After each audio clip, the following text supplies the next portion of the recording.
The mirror in my cramped Bronx apartment reflected a version of myself I barely recognized. 20 years old, and tonight marked a milestone I'd never imagined reaching. My first real date. The navy dress I'd bought with my last $120, hugged curves I usually kept hidden beneath oversized sweaters and textbooks. Maya Collins, the girl who'd spent 4 years since her parents' death buried in psychology textbooks and part-time jobs, was finally taking a chance on something that wasn't academic. Derek Thompson had been persistent for months. Charming smiles across lecture halls, casual conversations that lingered after class, study sessions that felt more like flirtation than education.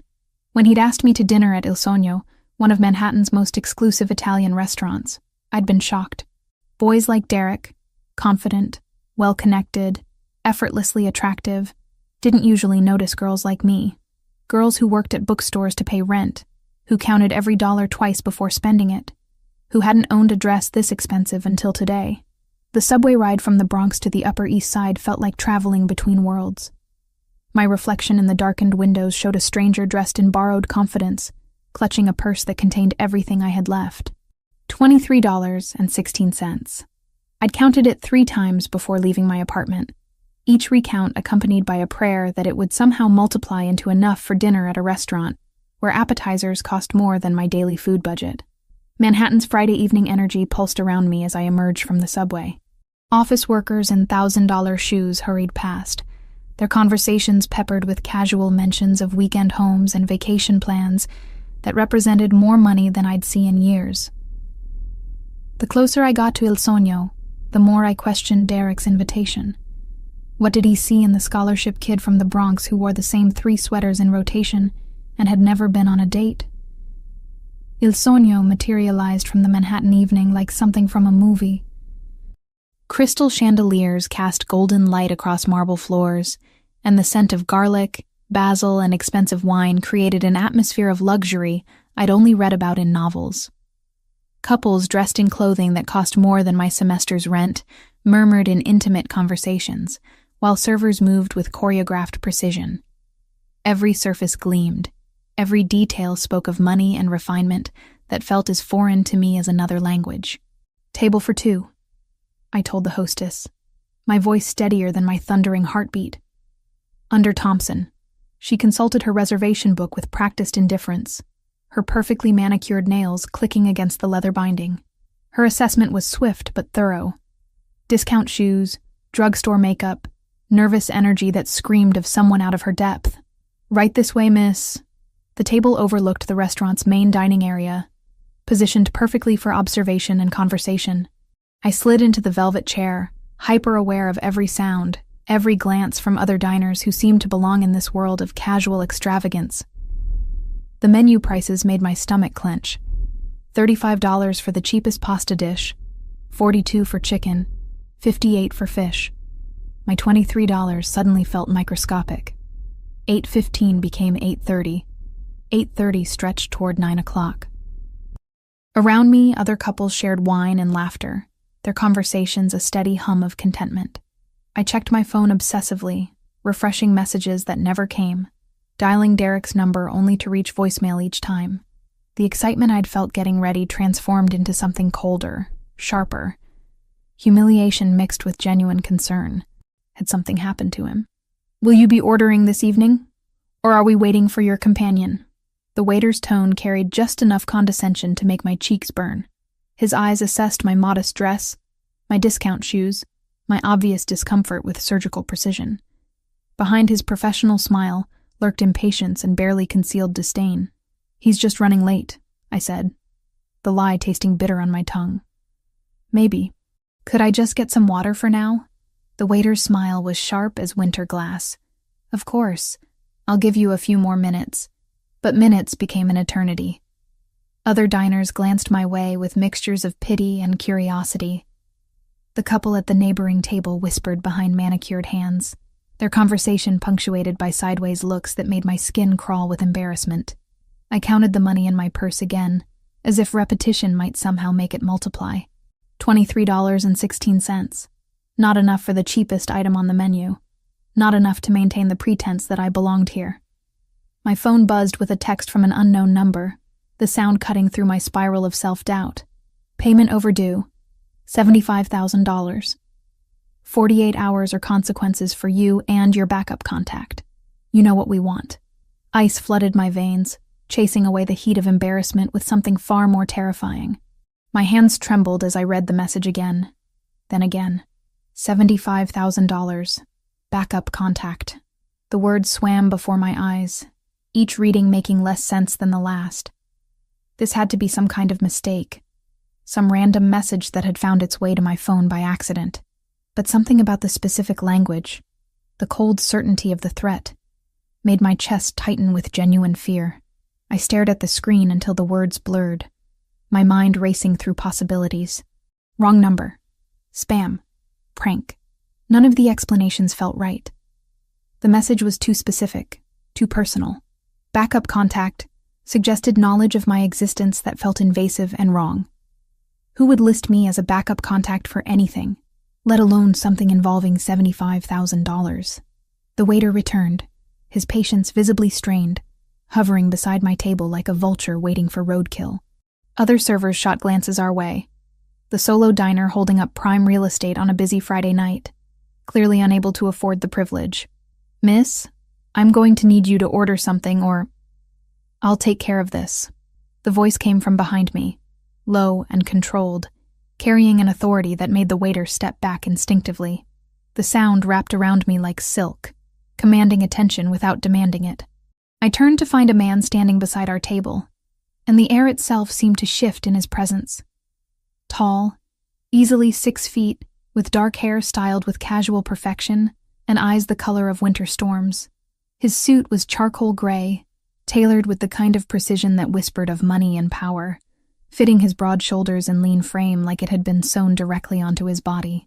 But it was his face that stopped my breath. Sharp cheekbones, a strong jaw marked by a small scar near his chin, and an intensity that made me feel exposed despite being fully clothed. He moved with the fluid confidence of someone accustomed to having doors opened, paths cleared, attention focused solely on him. "Sir, this is a private matter," the waiter began, but his protest died under the stranger's gaze. No, the stranger's eyes never left mine, and I felt pinned in place by their intensity. "It's not." He placed a black American Express card on the table without breaking eye contact, the gesture casual but definitive. "Cover whatever she wants. Add 20% for your trouble. And next time someone sits alone in your restaurant for 45 minutes, you bring them bread and water without attitude." The transformation in the waiter's demeanor was instantaneous and complete. Professional courtesy replaced condescension with startling speed, his spine straightening as he recognized the authority in the stranger's voice. "Of course, sir. Right away. My apologies for any inconvenience." As the waiter retreated with nervous efficiency, the stranger slid into the chair across from me with fluid grace. Up close, his presence was even more overwhelming. He smelled of cedar and leather, expensive cologne mixed with something indefinably masculine that made my pulse quicken in ways I didn't understand. His hands, folded calmly on the table, bore no wedding ring, but displayed a heavy signet ring on his right pinky finger, old gold with an intricate design that caught the restaurant's soft lighting. "You didn't have to do that," I managed, though my voice sounded foreign to my own ears, smaller and breathier than usual. "Nobody makes a woman cry in my city without answering to me." His words carried weight that had nothing to do with volume, each syllable deliberate and meaningful. Especially not a woman who's brave enough to wait alone for someone who clearly doesn't deserve her time. The way he spoke, with such casual certainty about his city, made something flutter in my chest. This wasn't just confidence. This was the assurance of someone accustomed to being obeyed, to having his word carry consequences. "How do you know I was waiting for someone?" Instead of answering immediately, he gestured toward my phone, still clutched in my trembling hands, with the threatening message displayed on its screen. "That message you received. Show it to me. I don't even know who you are." His lips curved in what might have been amusement, though his eyes remained serious. "My name is Lorenzo Marcelli." He said it like an introduction, and a revelation rolled into one, the syllables rolling off his tongue with practiced ease. "And that message is from people you definitely don't want to meet." The weight of Lorenzo's gaze settled over me like a physical presence, heavy with unspoken knowledge that made my skin prickle with awareness. Against every instinct screaming at me to run, I found myself sliding my phone across the white tablecloth toward him. His fingers brushed mine as he took it, the contact brief but electric, sending an unwelcome shiver up my arm. His eyes scanned the message with professional efficiency, but I caught the subtle tightening around his mouth, the way his jaw clenched almost imperceptibly. Whatever this meant, it wasn't good. When he looked up, his expression had hardened into something that belonged in boardrooms where life-changing decisions were made with casual cruelty. "Russo," he said, the name carrying weight I didn't understand. "This message wasn't meant for you. Someone listed you as a backup contact without your knowledge." His fingers drummed once against the table, a controlled gesture that somehow conveyed more menace than shouting would have. "The question is, who and why? I have no idea what any of this means." My voice sounded small in the restaurant's elegant atmosphere, overwhelmed by crystal and marble and the casual wealth surrounding us. $75,000? I don't know anyone with that kind of money, but you know someone stupid enough to borrow it from people who collect with interest rates measured in blood. Lorenzo's tone remained conversational, but something predatory flickered in those storm-gray eyes. "Derek Thompson. Columbia University, junior year. Parents own a tech startup in Seattle. Gambling problem. Recently expanded into pharmaceutical recreation."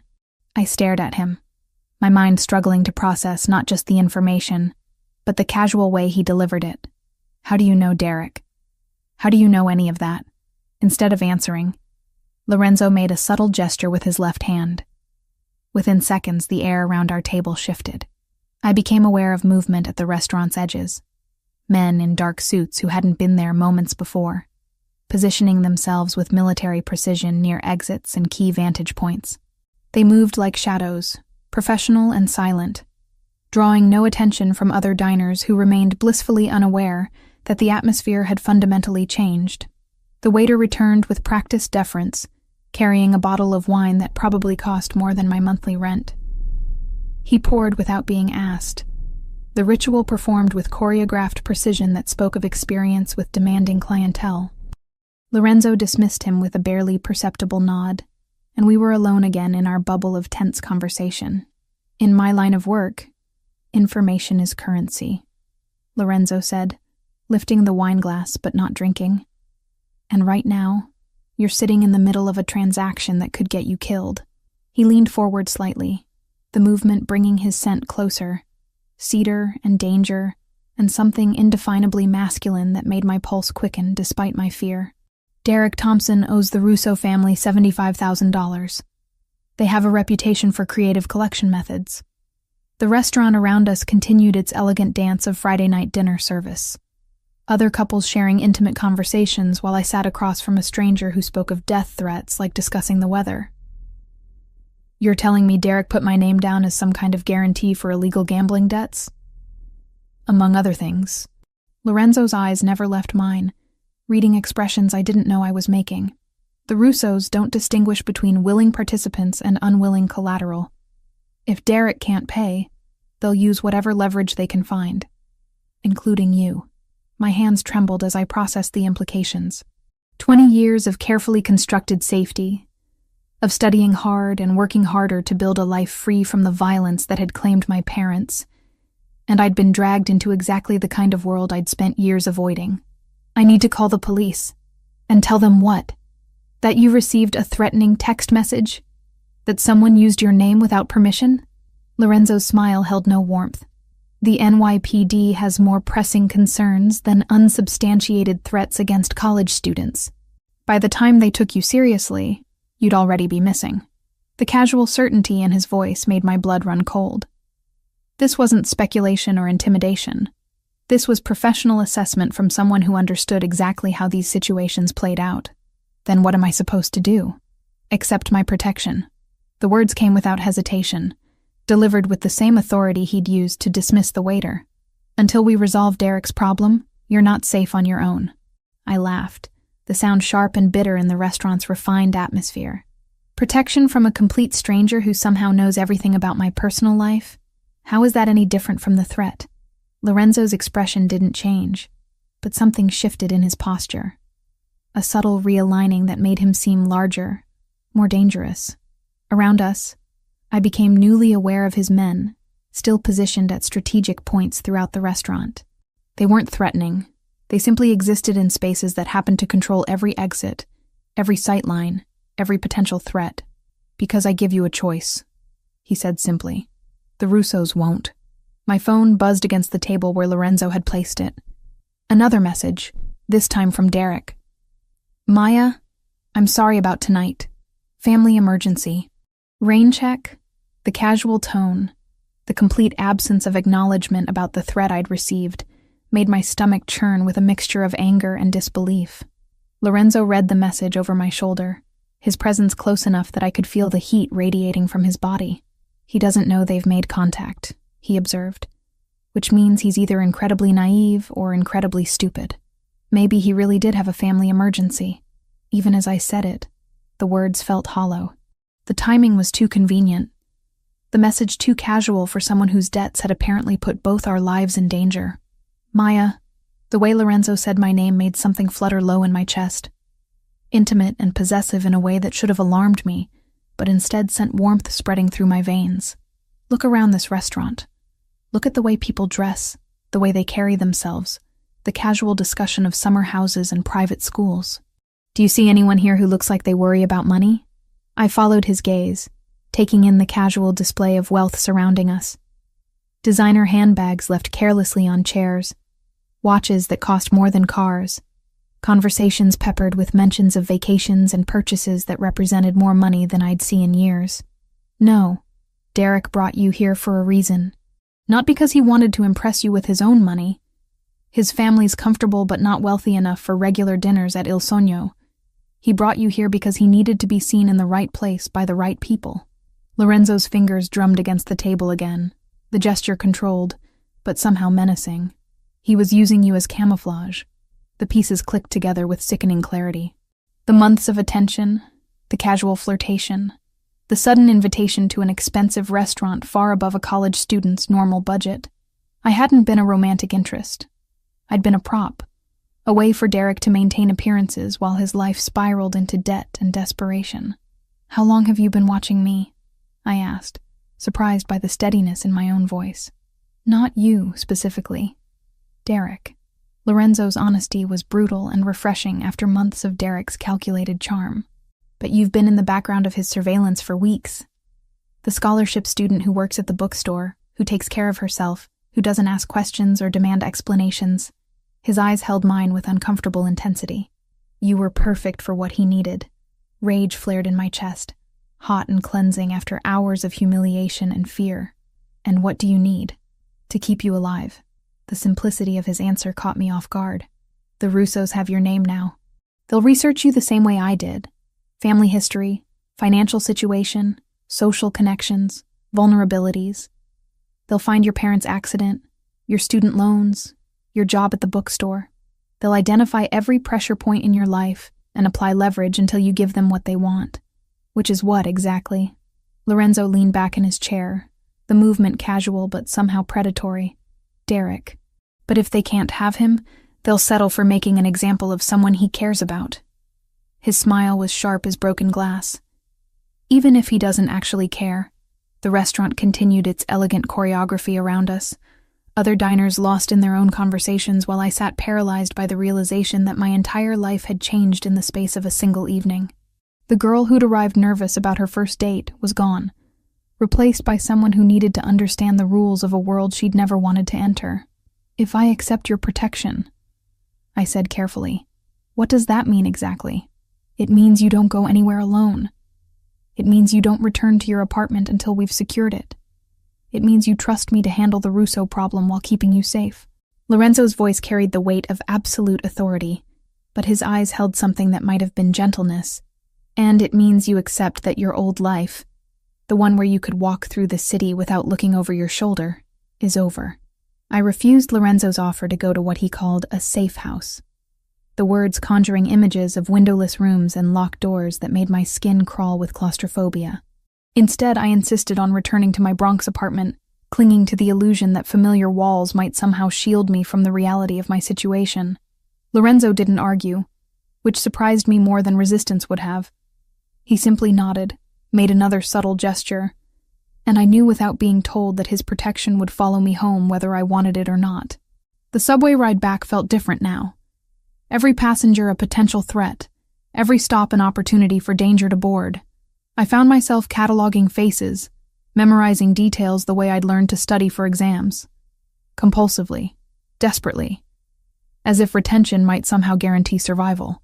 Lorenzo hadn't accompanied me, citing the need to handle some business, but his absence felt more ominous than reassuring. Men like him didn't leave loose ends unattended. My building looked exactly the same as when I'd left hours earlier. Tired brick facade, broken security door, the lingering scent of decades of cooking and lives lived too close together. But climbing the 4 flights to my studio apartment, I felt like a stranger returning to someone else's life. The girl who'd left for her first date no longer existed, replaced by someone who checked corners before entering rooms and listened for footsteps that didn't belong. The changes started small. My overdue electric bill, the one that had kept me awake 3 nights running, was marked paid in full when I checked online. The internet service I'd been planning to cancel to save money had been upgraded to premium service. When I called the electric company, they told me an anonymous benefactor had covered not just the outstanding balance, but 6 months in advance. The internet provider said the same thing. My hands shook as I hung up the phone. Lorenzo had invaded my life with surgical precision, identifying my vulnerabilities and addressing them without permission or explanation.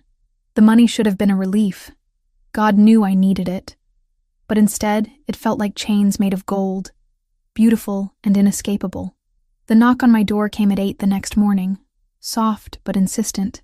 I'd barely slept, every sound in the building making me jump, every siren in the distance a potential harbinger of violence. Through the peephole, I saw a woman in an expensive coat holding several garment bags, her professional smile perfectly calibrated for someone accustomed to delivering goods to people who could afford them. "Miss Collins, I have a delivery from Mr. Marcelli." The dresses were beautiful. Silk and cashmere and fabrics I couldn't identify, but knew were expensive by the way they felt beneath my fingers. Professional attire that would let me blend into Lorenzo's world. Cocktail dresses that transform my reflection into someone who belonged in restaurants like Il Sogno. Casual wear that somehow made my modest apartment feel shabbier by comparison. I called the number from Lorenzo's business card, my anger building with each ring. When he answered, his voice carried the same controlled authority I remembered from the restaurant. "I assume you received the delivery." "I'm not a charity case or your possession," I snapped, surprising myself with my vehemence. "You can't just pay my bills and dress me up like some kind of doll." "You're not my possession," he agreed, and something in his tone made me pause. "You're under my protection. There's a difference." "What difference?" "You're still controlling my life without asking. I'm keeping you alive." The words carried weight that silenced my protests. "The Russos don't care about your independence or your pride. They care about leverage and results. If you're going to survive this, you need to understand the rules of the world you've been dragged into." That evening, he took me to dinner. Not Il Sogno this time, but a place even more exclusive. A restaurant I'd never heard of because it didn't advertise, didn't take reservations from the general public, didn't need to compete for clientele. When we arrived, the maitre d' greeted Lorenzo by name and led us to a private dining room where crystal glasses caught candlelight like captured stars. And the silence was so complete, I could hear my own heartbeat.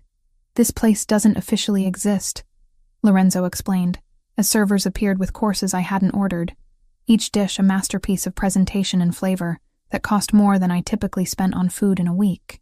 "The chef trained in Paris, the wine comes from private vineyards, and the guest list is limited to people who understand the value of discretion."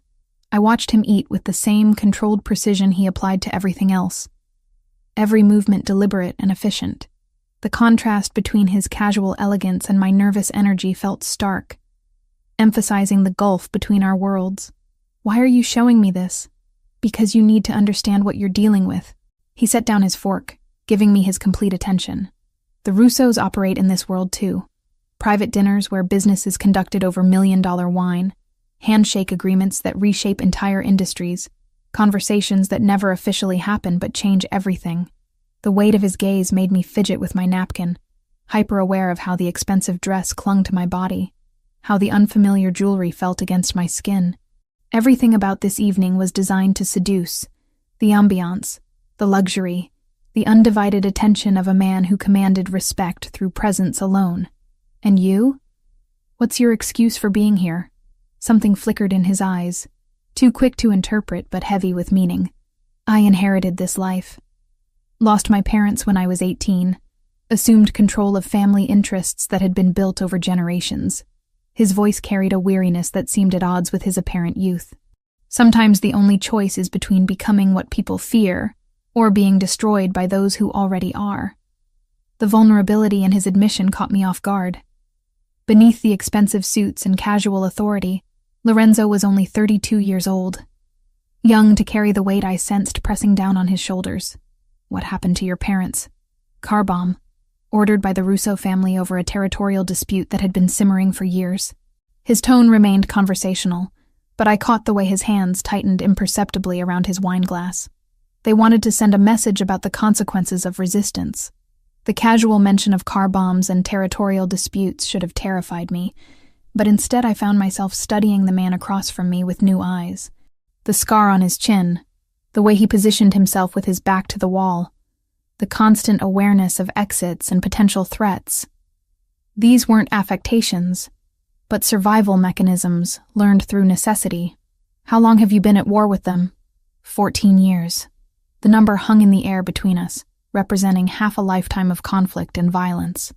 Since the night I decided their message had been received, and it was time to send one back. The server returned to refill our wine glasses, his movements silent and professional.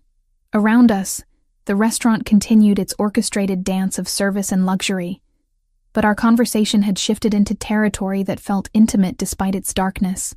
Lorenzo was showing me pieces of himself that I suspected few people ever saw.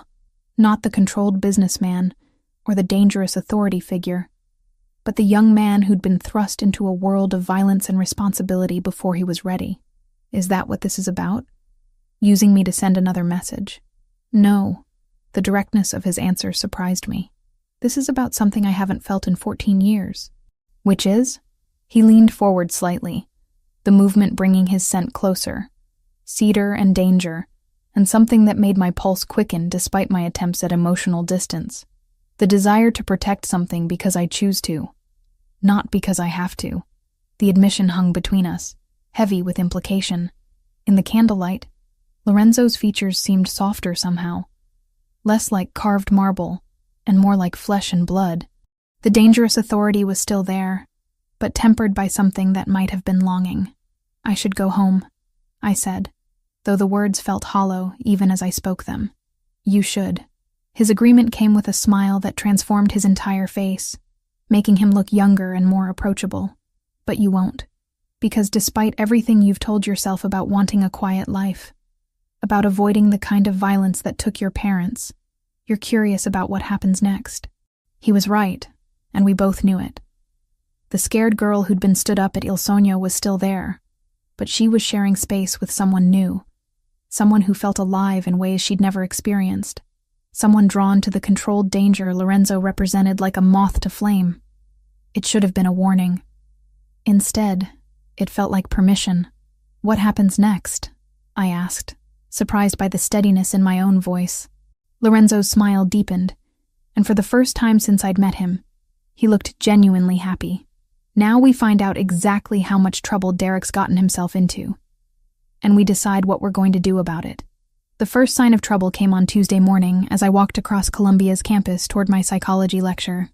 The October air carried the scent of fallen leaves and possibility. Students around me discussing weekend plans and midterm exams with the casual confidence of people whose biggest worry was academic performance. I envied them their innocence, missing the days when my greatest fear was failing a test, rather than becoming collateral damage in someone else's war. The black sedan materialized from the campus traffic like a predator emerging from tall grass, its tinted windows reflecting the morning sun as it pulled alongside the sidewalk.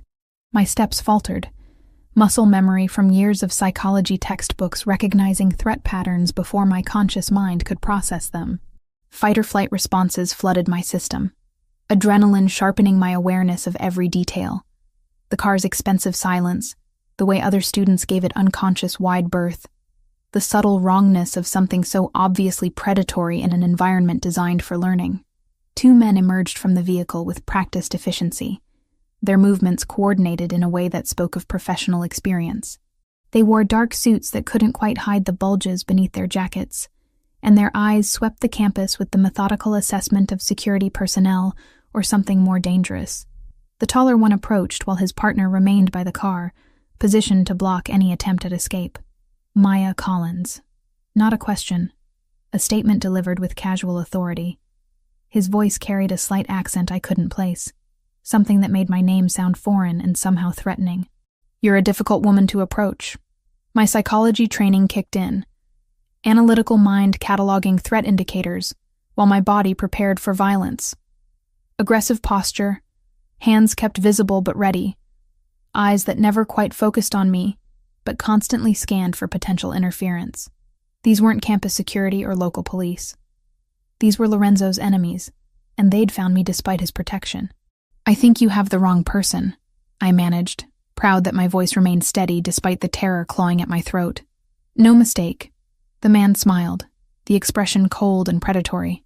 We know exactly who you are. Derek Thompson's backup contact, Lorenzo Marcelli's new pet project. He stepped closer, invading my personal space in a way that made every nerve ending scream warnings. We have photos of you entering restaurants, leaving his men's cars, wearing clothes that cost more than most people make in a month. You're not as invisible as you think. The casual mention of surveillance photographs sent ice through my veins. They'd been watching me, documenting my movements, building a case against my involvement in affairs I barely understood. The expensive dresses Lorenzo had sent suddenly felt like evidence of guilt, marking me as complicit in whatever war these men were fighting. What do you want? I asked, surprised by the steadiness in my own voice. Conversation. The word carried implications that had nothing to do with talking. About your friend Derek and his unfortunate financial obligations. About Lorenzo Marcelli's interest in protecting someone he barely knows. About the value of cooperation versus the consequences of resistance. Around us, campus life continued its normal rhythm.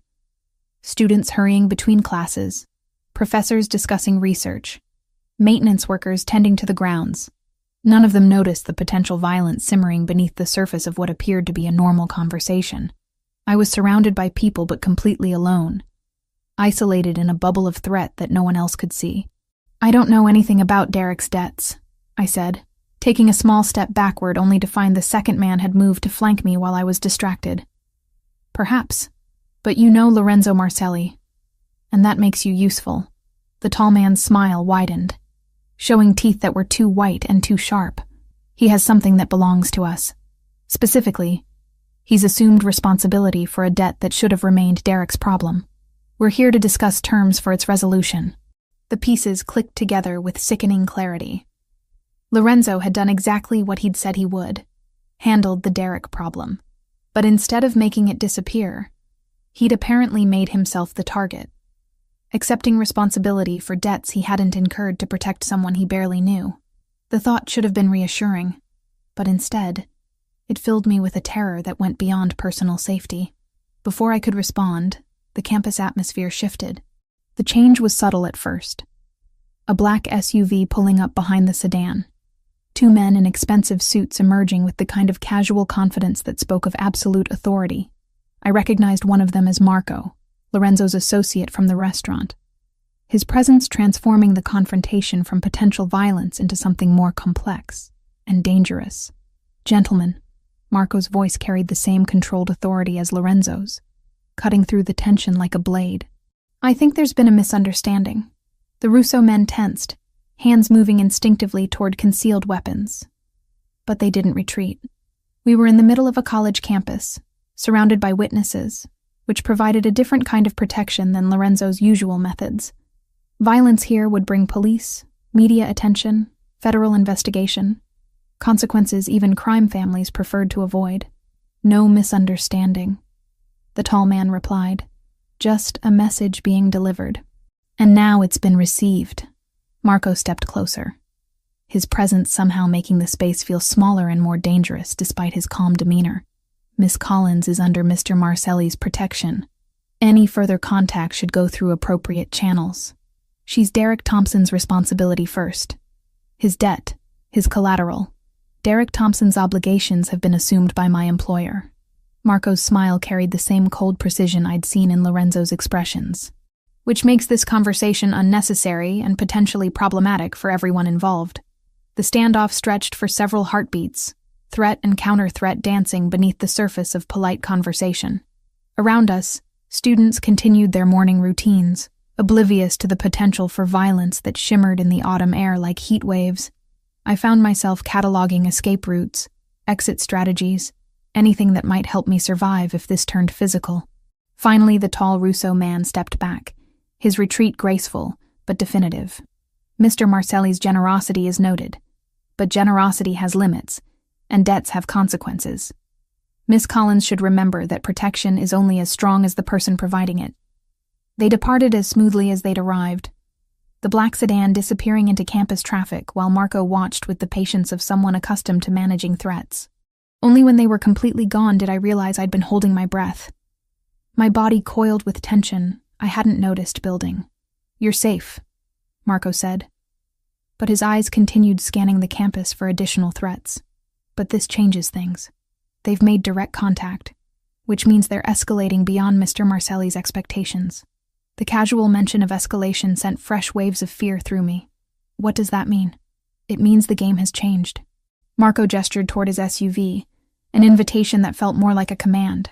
"Mr. Marcelli needs to speak with you immediately." An hour later, I sat in Lorenzo's private office, a space that spoke of old money and older violence. The room was lined with books that looked genuinely read, their spines cracked with use, while artifacts that might have been family heirlooms or war trophies decorated shelves and walls. Lorenzo himself stood behind a massive desk, his usual controlled composure strained in ways I was learning to read. "They approached you directly," he said without preamble. "On Columbia's campus, in broad daylight, surrounded by witnesses. That's not intimidation. That's a declaration." "A declaration of what?" I asked, though I suspected I already knew the answer. "War." The word hung in the air between us, heavy with implication and promise of violence to come. Derek's debt was the excuse. You were the message. They wanted me to know that my protection isn't absolute, that they can reach anything I care about whenever they choose. The casual way he said, "anything I care about," sent warmth through my chest despite the circumstances. In less than a week, I'd somehow become important to a man who measured importance in blood and territory. Someone worth protecting at the cost of escalating conflict with dangerous enemies. There's something else. Lorenzo moved around the desk, coming close enough that I could smell the cedar and leather scent I was beginning to associate with safety.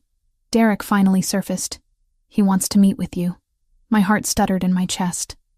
After days of wondering where he was, whether he was safe, whether his absence was voluntary or forced, the prospect of finally getting answers felt both relieving and terrifying. "When?" "Tonight." Lorenzo's expression was unreadable, but I caught something in his eyes that might have been concern. "He says he has an explanation for everything, an apology for putting you in danger, and a solution to the Russo problem." The words should have been reassuring, but something about Lorenzo's tone made them sound more like a warning than hope. "You don't believe him. I believe he's desperate, and desperate men make dangerous choices." Lorenzo reached out, his fingers brushing against my cheek with surprising gentleness. "The question is whether you're ready to hear what those choices have cost both of you." Derek arrived at my apartment building at 9:30 that evening, looking like a ghost of the charming college student I'd thought I knew. His usually perfect hair was disheveled, his designer polo wrinkled and stained, and the confident swagger that had first attracted my attention had been replaced by the nervous energy of someone running from consequences he couldn't escape. When I opened the door, the smell of stale cigarettes and desperation clung to him like cologne applied too liberally. "Maya, thank God." His relief seemed genuine, but something in his eyes made me step back instead of forward. I know you must have questions, but I can explain everything. I can fix this. I'd agreed to see him against Lorenzo's explicit warnings, but not without precautions. Marco's men were positioned throughout the building, invisible but present, while listening devices Lorenzo's people had installed would record every word. The knowledge that I wasn't truly alone gave me courage to face the man who'd dragged me into this nightmare. You stood me up, I said, keeping my voice level despite the anger simmering beneath my surface calm. Then I got a text message threatening my life over $75,000 I've never seen. So yes, I have questions. Derek moved into my small living space with the restless energy of someone who couldn't sit still, his eyes darting toward windows and exits in ways that reminded me uncomfortably of Lorenzo's constant vigilance. But where Lorenzo's awareness spoke of controlled competence, Derek's paranoia felt desperate and unhinged. The dinner, that was a mistake. I got cold feet because I knew things were getting complicated, and I didn't want to drag you into something dangerous. He ran his hands through his hair, the gesture revealing trembling fingers that spoke of withdrawal or terror. But then, they used your number anyway. And everything got worse. They used my number because you gave it to them. The accusation hung in the air between us, heavy with betrayal and broken trust. As a backup contact for debts I never knew existed. I had to. The words exploded from him with desperate intensity. You don't understand what these people are like when you can't pay. They don't just want money. They want insurance, guarantees, leverage over everything you care about. The casual admission that he'd used me as collateral sent rage flooding through my system, hot and cleansing after days of fear and confusion. So you decided my life was acceptable collateral for your gambling debts? It wasn't supposed to matter. Derek's voice cracked with strain. I had a sure thing, a guaranteed win that would have covered everything. But the fights were fixed differently than I expected, and suddenly I was in deeper than ever. Fixed fights. Gambling. Jesus, Derek, what else haven't you told me? I studied his face, seeing signs I'd missed or ignored during months of casual flirtation. The slight tremor in his hands, the way his eyes never quite focused, the restless energy that I'd interpreted as confidence, but now recognized as something more chemically induced. There's more. His admission came quietly, shamefully, as if speaking the words would make them more real. The cocaine I was supposed to sell.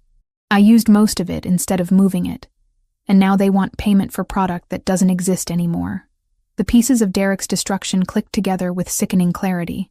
Gambling debts had led to drug dealing, which had led to addiction, which had created more debts in an endless cycle that had ultimately dragged me into the crossfire. I felt nauseous thinking about how close I'd come to getting romantically involved with someone whose life was such a disaster. How much do you actually owe them? $75,000 for the gambling, another $25,000 for the drugs. Derek's math came out too quickly, as if he'd calculated it obsessively. But Lorenzo Martelli paid off the primary debt. He assumed responsibility for everything. Why would he do that? I asked, though I suspected I already knew the answer.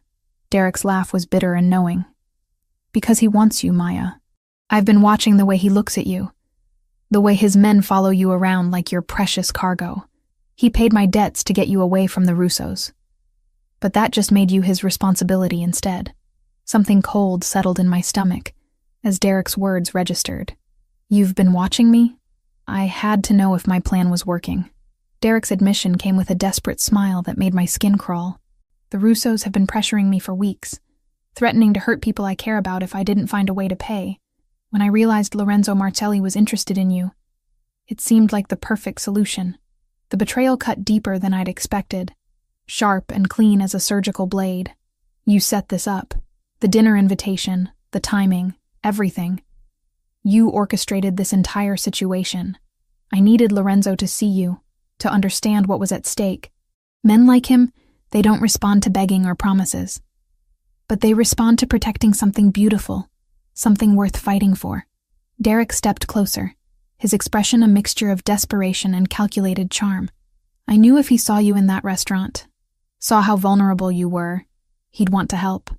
By assuming your debts and putting me in even more danger, my voice rose despite my attempts at control. You turned me into bait for a man you knew was dangerous.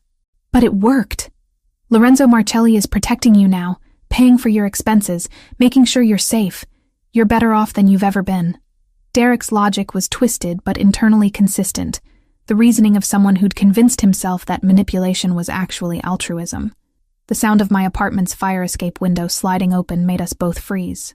Marco appeared with fluid grace, his presence transforming the space from private conversation to something more official and dangerous. Behind him came two other men I recognized from Lorenzo's security detail, their positions blocking exits with professional efficiency. Mr. Thompson. Marco's voice carried the same controlled authority as Lorenzo's. You're under arrest. What? Derek spun toward the window, his face pale with terror. I haven't done anything illegal. Everything I told you was the truth. Everything you told her was recorded. Marco held up a small device that had been transmitting our conversation to Lorenzo's people, including your admission to conspiracy, fraud, and using Miss Collins as unwilling collateral in criminal enterprises. The betrayal was complete and devastating. Derek had been working with the Russos since the beginning, feeding them information about Lorenzo's security procedures, my daily routines, even details about my emotional responses to various situations. The shy college student who'd gradually worn down my resistance had been performing a role, gathering intelligence that could be used to manipulate both Lorenzo and me. Maya, you have to understand, Derek pleaded as Marco's men moved to restrain him. I never meant for anyone to get hurt. I just needed a way out, and this seemed like the safest option for everyone, except me. The words came out colder than I'd intended, but I felt frozen inside, watching the careful illusion of Derek's interest crumble into something calculated and predatory. I was never a person to you, was I? Just a tool you could use to solve your problems. That's not true. I do care about you, in my own way. Derek's protests sounded hollow even to his own ears. But caring doesn't pay debts, or keep dangerous people from hurting the ones you love. Marco's phone buzzed with an incoming call, and his expression darkened as he listened to whoever was on the other end. When he hung up, his attention shifted to me, with an urgency that made my stomach clench with fresh fear. We need to leave. Now. His tone brooked no argument. The Russos just hit one of Mr. Marcelli's safe houses. They're escalating faster than anyone anticipated. Through my apartment window, I could see black vehicles pulling up to the building, their occupants moving with military precision toward the entrance. Lorenzo's protection had been breached. Derek's betrayal had provided enemies with intelligence they needed, and I was about to be caught in the middle of a war I'd never asked to join. Where is Lorenzo? I asked, surprised by how calm my voice sounded despite the terror clawing at my throat. Handling the situation. Marco's answer was deliberately vague, but something in his expression suggested the situation was more dangerous than he wanted to admit. But right now, you're the priority. They can't get to him if they can't get to you. As we prepared to leave through the fire escape, Derek made one final desperate plea. Maya, I'm sorry. I know you'll never forgive me, but I really did think this was the best solution for everyone. I looked at him one last time, seeing not the charming college student who'd slowly won my trust, but the desperate addict who'd sold my safety for a chance at escaping his own mistakes. The best solution would have been telling me the truth and letting me make my own choices. Would you have chosen to help if I'd asked directly? The question hung in the air as Marco hustled me toward the window, and whatever uncertain future waited beyond it. The honest answer was that I probably would have tried to help Derek if he'd explained his situation honestly. But he'd chosen manipulation over trust, deception over honesty. And now we were all paying the price for his cowardice. I guess we'll never know, I said, following Marco into the October night and leaving Derek to face the consequences of choices that had destroyed more lives than just his own. The safe house in Queens felt like a cage made of luxury and paranoia. Floor-to-ceiling windows offered stunning views of the Manhattan skyline, but I knew they were bulletproof glass designed to keep the world out as much as to let light in. Marco's men stationed themselves at strategic points throughout the penthouse, their presence a constant reminder that beauty and danger could coexist in the same space. For 3 days, I existed in suspended animation, waiting for news about Lorenzo while trying to process the magnitude of Derek's betrayal. The books Lorenzo's people had provided, psychology texts, literature, even some philosophy, helped occupy my mind, but couldn't quiet the growing certainty that I'd made a terrible mistake in trusting anyone in this world of calculated violence and beautiful lies. On the fourth morning, restlessness drove me to explore the safe house more thoroughly. In what appeared to be Lorenzo's private study, I discovered a collection of photographs tucked behind legal documents in his desk drawer. My hands trembled as I recognized my own face staring back at me. Images taken over months without my knowledge or consent. But these weren't surveillance photos like the ones the Russos had mentioned. These were different, more personal somehow. Me leaving the bookstore where I worked, captured in afternoon sunlight that made my hair look golden. Me sitting on Columbia's campus reading, completely absorbed in a textbook, unaware of being observed. Me laughing at something a classmate had said, my face animated with genuine joy. The dates written on the back told a story that made my chest tight with emotions I couldn't identify. Lorenzo had been watching me for almost a year, not because of Derek's debts or some criminal conspiracy, but for reasons that had nothing to do with business and everything to do with something far more personal and complicated. The last photograph in the collection stopped my breath entirely. It showed me sitting beside my father in the hospital during his final weeks, reading aloud from a psychology textbook, because the nurses said familiar voices sometimes helped patients fighting for consciousness. I was younger in the image, maybe 18, my face drawn with exhaustion, but determined to maintain hope even when the medical team had given up. On the back, written in Lorenzo's precise handwriting, the day I realized some people are worth protecting just because they exist. You weren't supposed to find those. I spun around to find Lorenzo standing in the doorway, looking more tired than I'd ever seen him. His usually immaculate suit was wrinkled, his hair disheveled, and a fresh bruise colored his left cheekbone. But his eyes held the same intensity I remembered, now mixed with something that might have been embarrassment at being caught in such a vulnerable revelation. "You've been watching me for a year," I said. The photographs scattered across the desk between us like evidence of crimes I couldn't name. Longer than that. His admission came without hesitation or apology. "Your father worked as an independent accountant for several businesses in the city. One of them was a restaurant owned by my predecessor's organization. When he died, I made sure his medical bills were covered and his family would be taken care of." The words hit me like physical blows, restructuring everything I thought I knew about my own life. My father worked for the Mafia? He did books for a restaurant that happened to be owned by people with complicated business interests. Lorenzo moved into the room with careful steps, as if approaching a wounded animal that might bolt at any sudden movement. He never knew the full extent of their operations, never participated in anything illegal. He was just an honest accountant who helped keep their legitimate businesses running smoothly. And when he died, my voice sounded hollow, distant, as if it belonged to someone else. I took responsibility for honoring the agreements my organization had with him, including making sure his daughter could finish her education without drowning in medical debt. Lorenzo's gaze never left mine, unflinching in his honesty despite the pain it was causing both of us. "The scholarship that covered your remaining tuition after the insurance money ran out? That came from me. The job at the bookstore that paid exactly enough to cover your living expenses? I own that building." The revelation struck me like a physical blow, stealing my breath and leaving me gasping for understanding. My entire adult life had been orchestrated by a man I'd met less than 2 weeks ago. My independence nothing more than an elaborate illusion designed to keep me safe and unaware.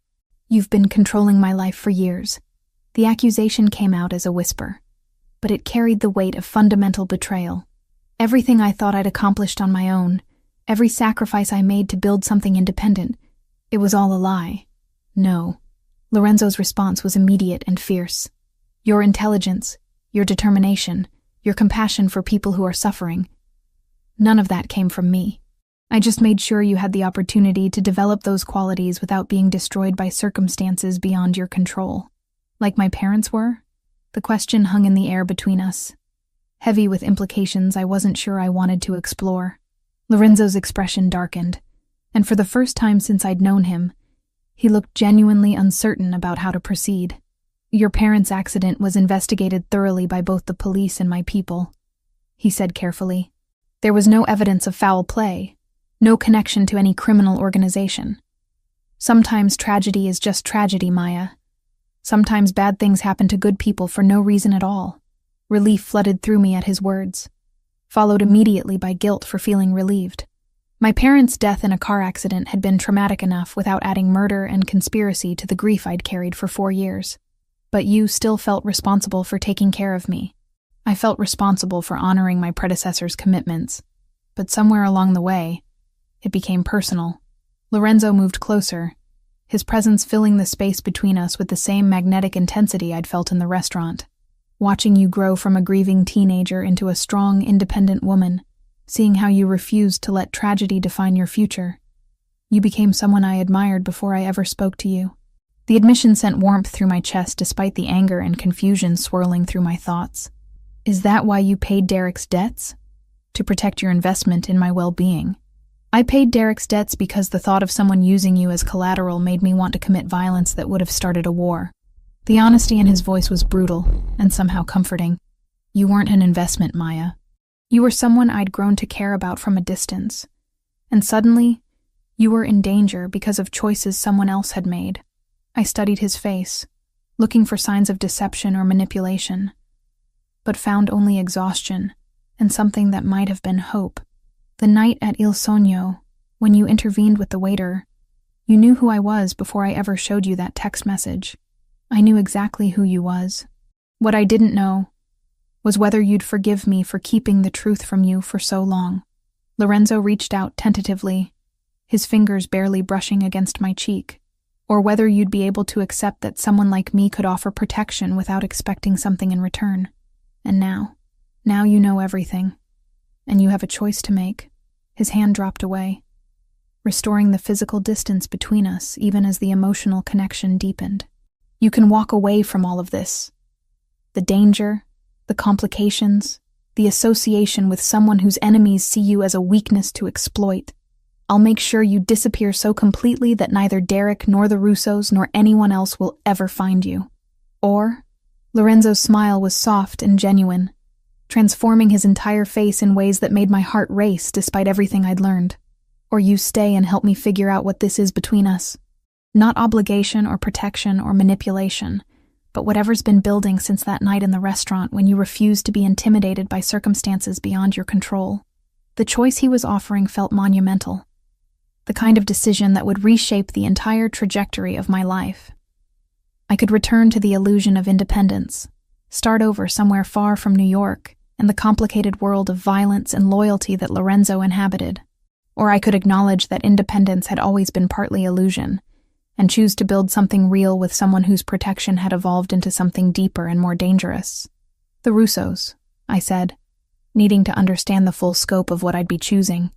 Are they still a threat? Victor Russo is planning something significant. Derek's information gave them intelligence about my security procedures, my personal investments, even details about this safe house. Lorenzo's expression hardened with the cold calculation I'd seen glimpses of before. But they made a mistake when they involved you directly. That changed the rules of engagement. What does that mean? It means this stops being about territory or business or old grudges between families. Lorenzo's eyes held mine with unwavering intensity. It becomes personal. And when things are personal, I don't follow the same constraints I use for ordinary business disputes. The promise of violence in his voice should have terrified me, but instead, it sent a different kind of heat through my body. The recognition that someone was prepared to fight for my safety with everything he possessed. After years of taking care of myself, of making every decision alone and facing every challenge through determination and careful planning, the idea of someone willing to wage war for my protection was intoxicating in ways I'd never expected. If I stay, I said carefully, what happens to us? Lorenzo's smile deepened, and he stepped closer, close enough that I could smell the cedar and leather scent that had become associated with safety and danger in equal measure. If you stay, we find out together. No more secrets, no more protection from a distance, no more pretending that what's between us is anything other than what it actually is. And what is it exactly? Something worth fighting for. His hand cupped my face with exquisite gentleness, thumb tracing the line of my cheekbone. Something worth changing the rules for. Something worth risking everything to protect and explore, and build into whatever it's supposed to become. I leaned into his touch, decision crystallizing in my chest. like ice forming on winter glass. Then I guess we'd better figure out how to end this war before it destroys what we're trying to build. The Brooklyn Industrial District felt like the edge of the world at 3 a.m, abandoned warehouses looming against the October sky like monuments to economic decay. The air tasted of rust and old rain, carrying the scent of violence that hung over places where people went to disappear. I sat in the passenger seat of Lorenzo's armored SUV, my hands steady despite the automatic pistol Marco had insisted I carry, watching shadows move between buildings with predatory grace. "You don't have to do this," Lorenzo said for the third time, his voice tight with controlled tension. "Marco can take you back to the safe house, and this can be over in an hour, with me wondering for the rest of my life whether you survived." I checked the magazine of the gun again. Muscle memory from the crash course his men had given me over the past week. Besides, they have Derek. Whatever else he's done, he doesn't deserve to die because of my choices. Lorenzo's expression darkened at the mention of Derek, but he didn't argue. Victor Russo had made his position clear in the video he'd sent that morning. Derek bound and beaten, begging for his life while explaining that the Russos had been using him to gather intelligence on Lorenzo's operations for months. The betrayal ran deeper than anyone had suspected, but seeing him terrified and bloodied had awakened protective instincts I hadn't known I possessed. "Remember," Marco said from the driver's seat, his eyes scanning the warehouse complex through night vision binoculars. "Your job is to stay alive and get out clean. We handle the violence. And if something goes wrong, then you use everything we taught you and find a way home." Lorenzo's hand covered mine, warm and steady despite the danger surrounding us. "Because I'm not losing you to Victor Russo's ego or Derek's stupidity." The warehouse Russo had chosen for the exchange sat at the center of the industrial complex, isolated enough to muffle gunfire but accessible enough for multiple escape routes. Intelligence suggested he'd brought 8 men, while Lorenzo's team consisted of 12 carefully selected operatives positioned throughout the surrounding buildings. Numbers favored us, but Russo had home field advantage and nothing left to lose. "Movement," Marco reported, watching figures emerge from the main warehouse. 4 visible, probably more inside. They're following the agreed protocol. Lorenzo slipped out of the SUV with fluid grace, his movements controlled despite the tension radiating from every line of his body. I followed, the weight of the pistol solid against my hip, my psychology training helping me catalog threat indicators and stress responses in everyone around me. Violence was coming. I could see it in the way both sides positioned themselves, the careful spacing that allowed for quick draws, the hypervigilance that preceded bloodshed. Victor Russo emerged from the warehouse flanked by 2 bodyguards, his expensive suit incongruous against the industrial decay surrounding us. He was older than I'd expected, maybe 50, with silver hair and the kind of cold authority that spoke of decades spent making life-and-death decisions without hesitation. When his eyes found mine, I felt evaluated and dismissed in the space of a heartbeat. "Lorenzo Marcelli," he called across the empty space between us, his voice carrying easily in the still air. "You brought the girl. How sentimental." "I brought what you asked for," Lorenzo replied, his tone carefully neutral. "Now show me Derek." 2 more men emerged from the warehouse, dragging Derek between them like a broken doll. Even from 50 feet away, I could see the damage. Swollen face, torn clothing, the unsteady gait of someone who'd been systematically beaten. But he was alive, conscious, and when he saw me, his expression transformed into something that might have been relief or terror. "Maya," he called out, his voice cracked and raw. "I'm sorry.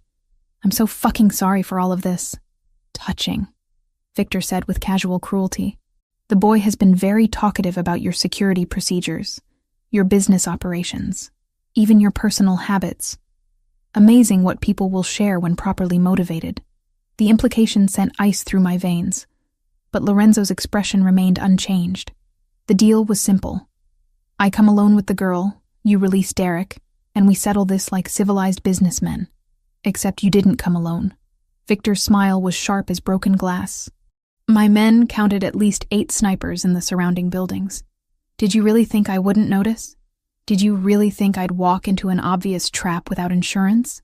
Lorenzo's response carried the same cold amusement. "Your reputation for keeping agreements isn't exactly stellar. The standoff stretched for several heartbeats, tension coiling between the two groups like a living thing. Around us, I could sense movement in the shadows. Lorenzo's men adjusting positions. Russo's people preparing for violence that seemed increasingly inevitable. My psychology training kicked in, analyzing body language and micro-expressions, looking for tells that might predict who would move first. "Here's what's going to happen," Victor said, his tone conversational despite the circumstances. "You're going to walk away from this warehouse. The girl stays with me as insurance against future interference in my business interests. The boy dies as an example of what happens to people who steal from my family. Counter-proposal," Lorenzo replied with deadly calm. "You release Derek, apologize for involving an innocent woman in your business, and find a new city to operate in. Everyone goes home breathing." Victor's laugh was genuinely amused. "You think you're in a position to make demands? I have the hostage. I have the advantage of position, and I have nothing left to lose. Your protection of the girl has cost me significant time and resources, and your kidnapping of her has made this personal." Lorenzo's voice dropped to a whisper that somehow carried more menace than shouting. "Which means the rules just changed." The first shot came from the warehouse roof, a sniper's bullet that shattered the industrial silence like breaking glass. Victor's men responded instantly, professional training overriding surprise as they sought cover and returned fire.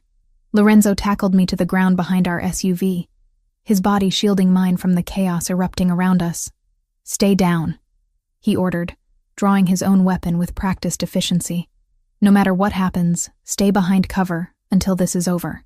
But chaos had its own logic, and Derek's panicked flight from his captors took him directly into the crossfire between the two sides. I watched in horror as he stumbled and fell, blood spreading across his chest from a wound I couldn't see clearly.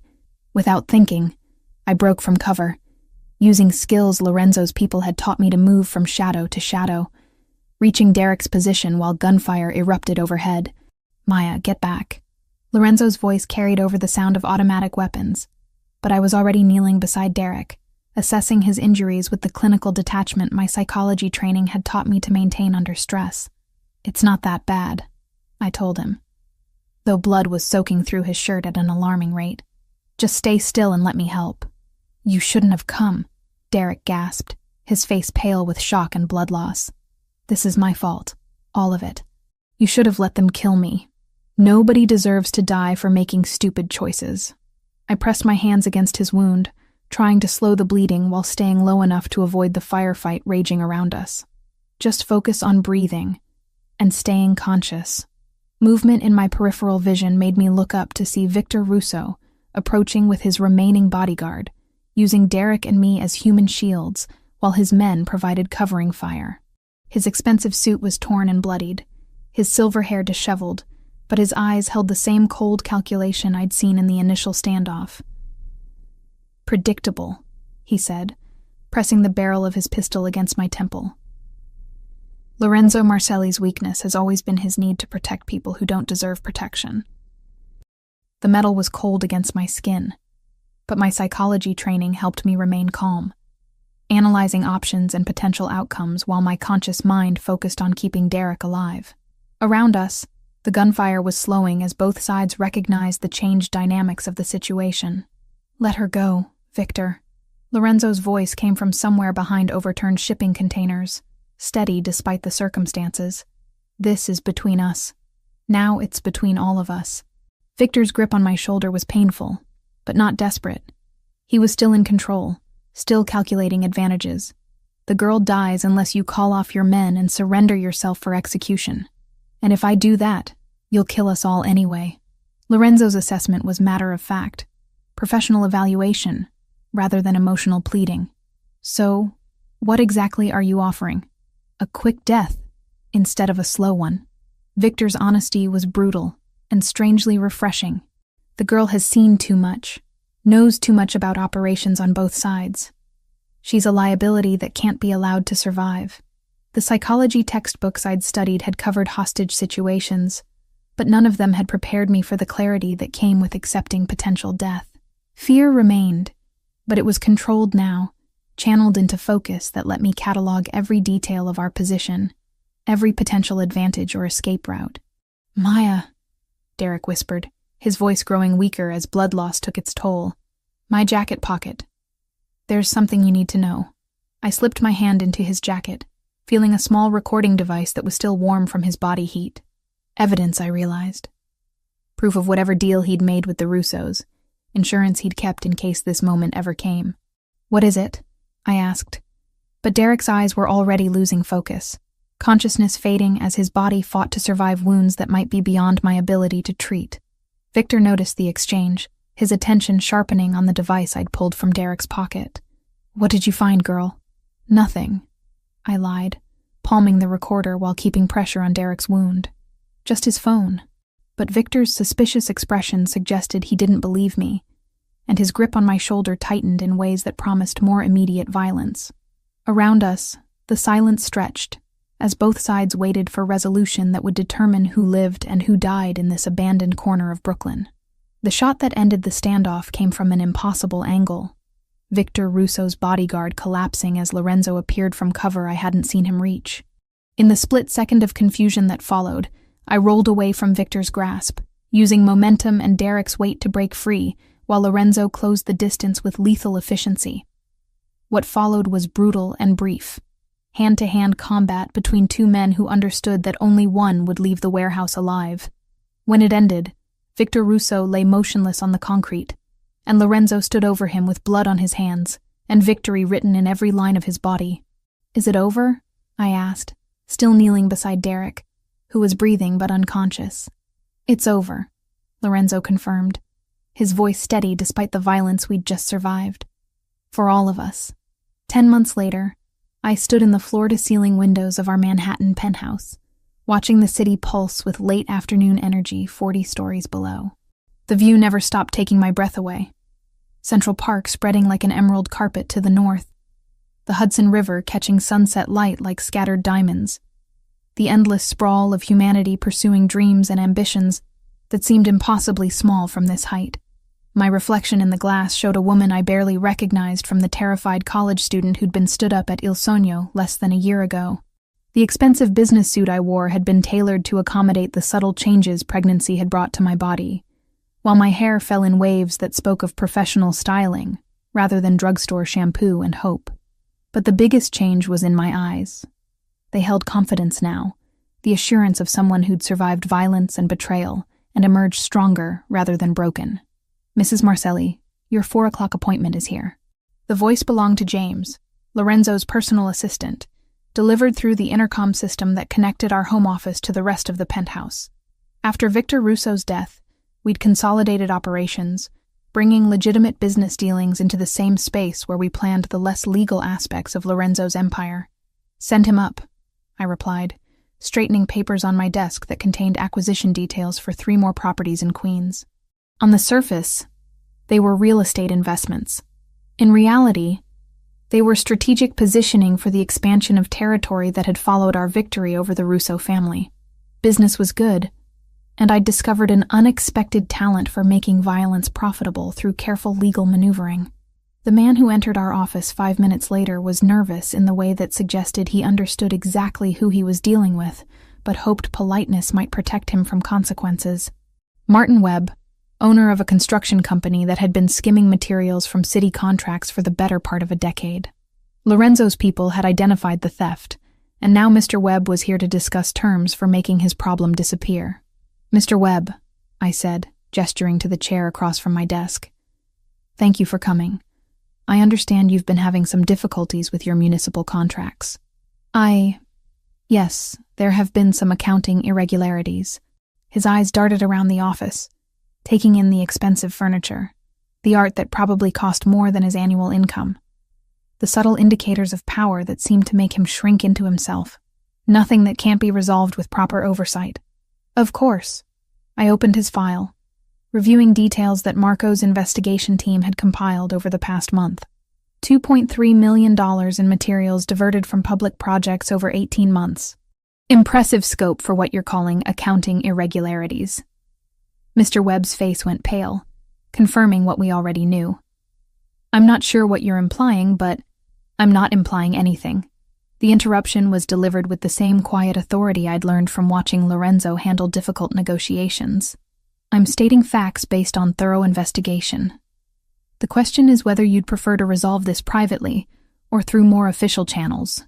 The psychology training that had once seemed purely academic now served as a weapon more effective than anything Marco carried in his shoulder holster.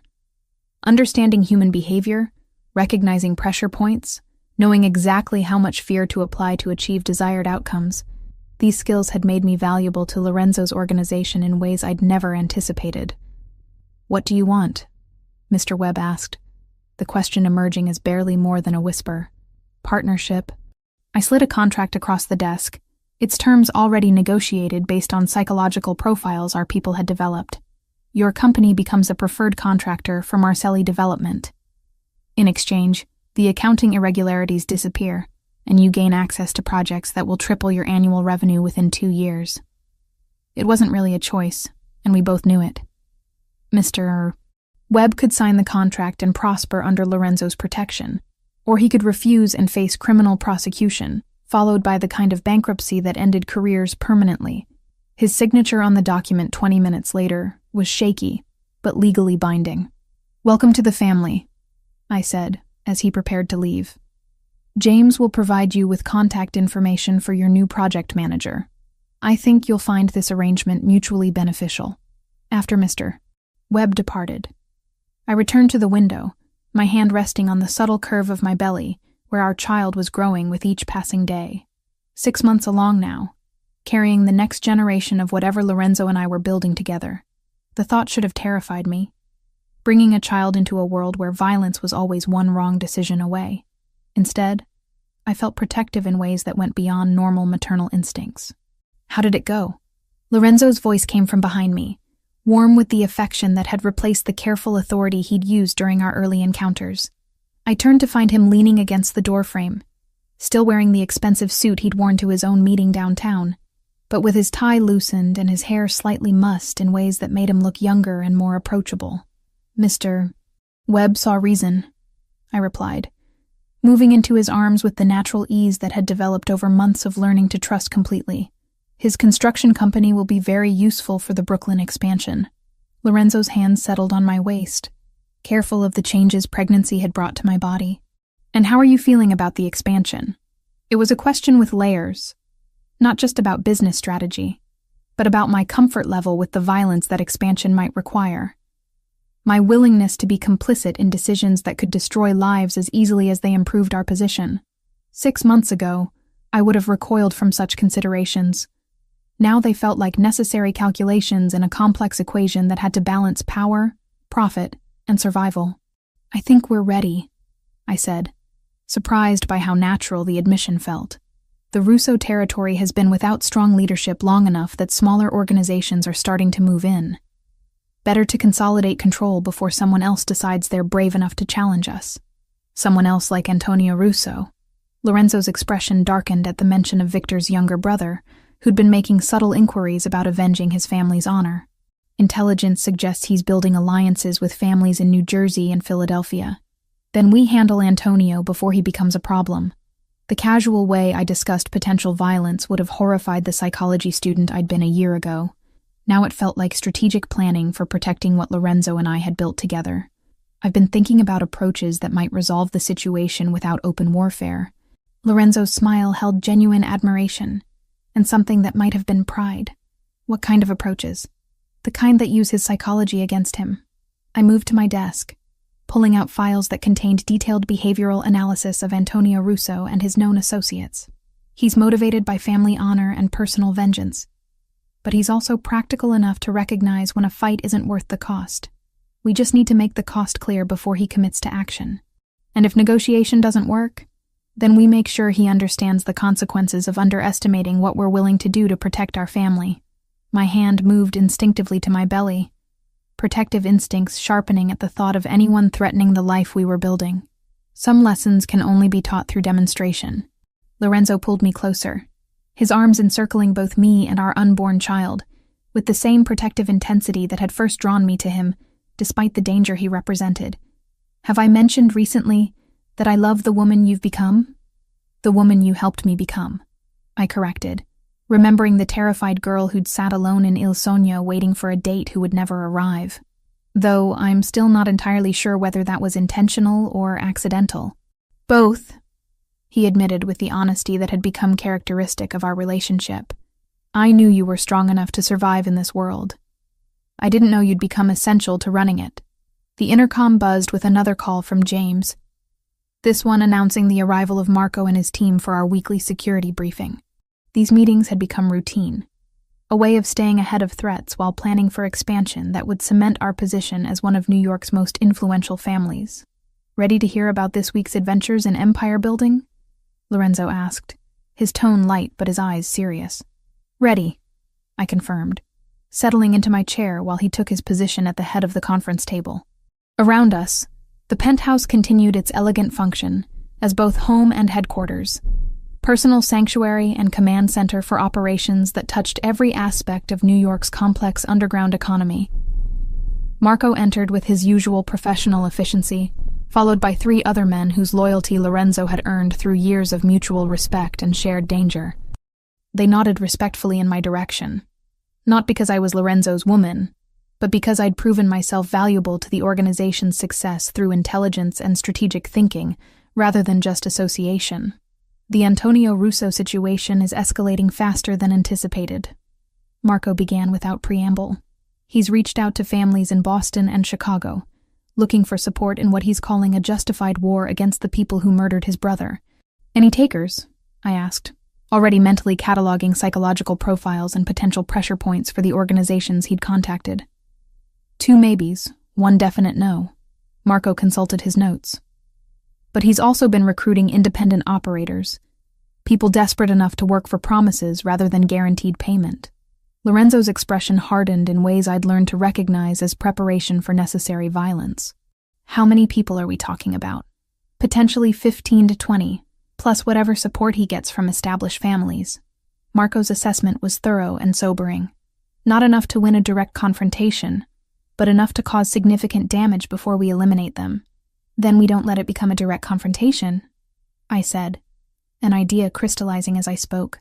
We make Antonio an offer that's too attractive to refuse, and we make sure he understands the consequences of refusing. What kind of offer? Lorenzo asked, his attention focused on me with the intensity that meant he was genuinely curious about my strategic thinking. I smiled, feeling pieces click into place with the same satisfaction I'd once derived from solving complex psychology problems, the kind that gives him everything he says he wants while ensuring he can never use it against us. And if he's smart enough to recognize the trap, then we make sure he's not smart enough to survive refusing it.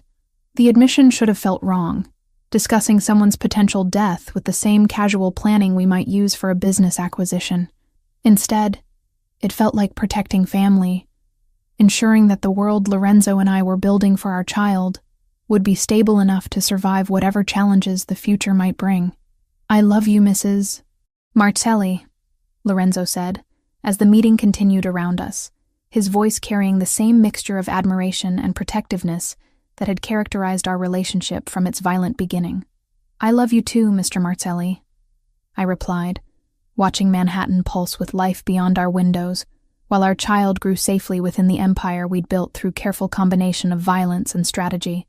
And I love the life we're building together. It wasn't the life I'd planned as a naive college student working in a bookstore and dreaming of graduate school, but it was ours, built through choices and consequences that had transformed 2 people damaged by violence into partners strong enough to impose their own version of order on a chaotic world.